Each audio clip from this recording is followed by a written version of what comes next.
ಮತ್ತು ಇಲ್ಲಿ ಈ ಬರ್ಡ್ ಗಾರ್ಡನ್ ಅಂತ, ಅಂದರೆ ಬರ್ಡ್ ಗಾರ್ಡನ್ ಅಂತ ಹೇಳಿದರೆ 160 ಬಗೆಯ ವೃಕ್ಷಗಳನ್ನು ಅಲ್ಲಿ ಹಾಕಿದ್ದೇವೆ.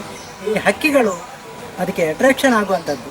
ಆ ಹಕ್ಕಿಗಳು ಇಲ್ಲಿ ನಾವು ಸಾಕಾಣಿಕೆ ಮಾಡ್ತಾ ಇಲ್ಲ ಹಕ್ಕಿಗಳನ್ನು, ಅದರಷ್ಟಕ್ಕೆ ಹಕ್ಕಿಗಳು ಬರ್ತವೆ ಇಲ್ಲಿ.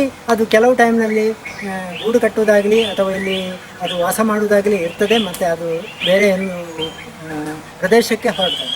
ಆ ಥರದ ಒಂದು ವೃಕ್ಷವನ್ನು ಅಳವಡಿಸಿಕೊಂಡೆ ಪಕ್ಷಿಗಳಿಗೆ ಆಹಾರವಾಗಿ ಪಕ್ಷಿಗಳನ್ನು ಒಂದು ನಲ್ಲಿ ಇಲ್ಲಿ ಸಾಕುವಂಥ, ಪಕ್ಷಿಗಳ ಆಕರ್ಷಣೆ ಆಗುವಂಥ ವನವನ್ನು ನಿರ್ಮಾಣ ಮಾಡಿದ್ದೀವಿ.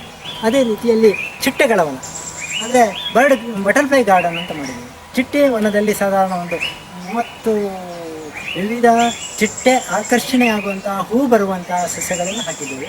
ಅದು ಹಾಗೆಯೇ ತುಂಬ ಚಿಟ್ಟೆಗಳು ಈಗ ಸ್ವಲ್ಪ ಈ ಮಳೆ ಟೈಮ್ನಲ್ಲಿ ಸ್ವಲ್ಪ ಕಮ್ಮಿ ಆದರೂ, ಅದು ಸೆಪ್ಟೆಂಬರಿಂದ ನಂತರದ ಡಿಸೆಂಬರ್ ಜನವರಿವರೆಗೆ ತುಂಬ ಚಿಟ್ಟೆಗಳು ಇಲ್ಲಿ ಆಕರ್ಷಣೆ ಆಗ್ತದೆ. ಬೇರೆ ಬೇರೆ ಪ್ರದೇಶದ ಚಿಟ್ಟೆಗಳು ಇಲ್ಲಿ ಬರ್ತಾ ಉಂಟು. ಈ ಥರದ ಒಂದು ಸಮಗ್ರವಾಗಿ ಎಲ್ಲವನ್ನೂ ಎಲ್ಲ ಪ್ರಕೃತಿ ಪ್ರೇಮಿಗಳು, ಆಯುರ್ವೇದ ಶಾಸ್ತ್ರಜ್ಞರು, ಆಯುರ್ವೇದವನ್ನು ಸ್ಟಡಿ ಮಾಡುವವರು, ಮತ್ತು ನಾಟಿ ಪಂಡಿತರು, PhD ಮಾಡುವವರು ಎಲ್ಲರೂ ಇಲ್ಲಿ ಬಂದು ಅವರ ಜ್ಞಾನ ಸಂಪಾದನೆಯನ್ನು ಅವರು ಹೆಚ್ಚಿಸಿಕೊಳ್ಳುವುದಕ್ಕೆ ಇಲ್ಲಿ ಇಂಥ ಒಂದು ಸೂಕ್ತವಾದ ಸ್ಥಳ ಬೇರೆ ಎಲ್ಲೂ ಇಲ್ಲ ನಮ್ಮ ದೇಶದಲ್ಲಿ. ನಮ್ಮ doctor Mohan Alva's education foundation ಇವರು ಮಾಡಿದಂಥ ಈ ಸಾಧನೆ ಲೋಕ ಮೆಚ್ಚುವಂಥ ಸಾಧನೆ. ಇಂತಹ ಒಂದು ಸಾಧನೆಯನ್ನು ಯಾರೂ ಮಾಡಲಿಕ್ಕೆ ಸಾಧ್ಯ ಇಲ್ಲ. ಅಂಥ ಒಂದು ಧರ್ಮಾರ್ಥವಾಗಿ ಅವರು ಎಲ್ಲ ಸಮಾಜದವರಿಗೆ ಇದನ್ನು ಜ್ಞಾನ ಸಂಪಾದನೆಯನ್ನು ಹೆಚ್ಚಿಸಿಕೊಳ್ಳಲಿಕ್ಕೆ ಅವರು ಮಾಡಿದ್ದಾರೆ.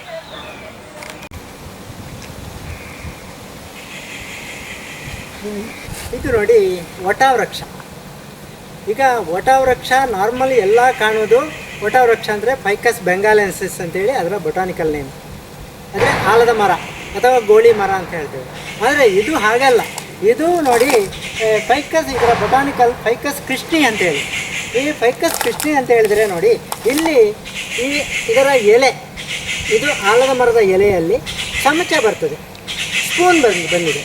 ಇದರಲ್ಲಿ ಉಲ್ಲೇಖ ಏನಿದೆ ಅಂತ ಹೇಳಿದ್ರೆ, ಕೃಷ್ಣ ಪರಮಾತ್ಮ ಇದರಲ್ಲಿ ಬೆಣ್ಣೆ ತಿಂತಾ ಇದ್ದ, ಒಂದು ಕಾಲದಲ್ಲಿ ಕೃಷ್ಣ ಪರಮಾತ್ಮನೇ ಇದರಲ್ಲಿ ಬೆಣ್ಣೆ ತಿಂತಾ ಇದ್ದ ಅಂತ ಉಲ್ಲೇಖ ಇದೆ.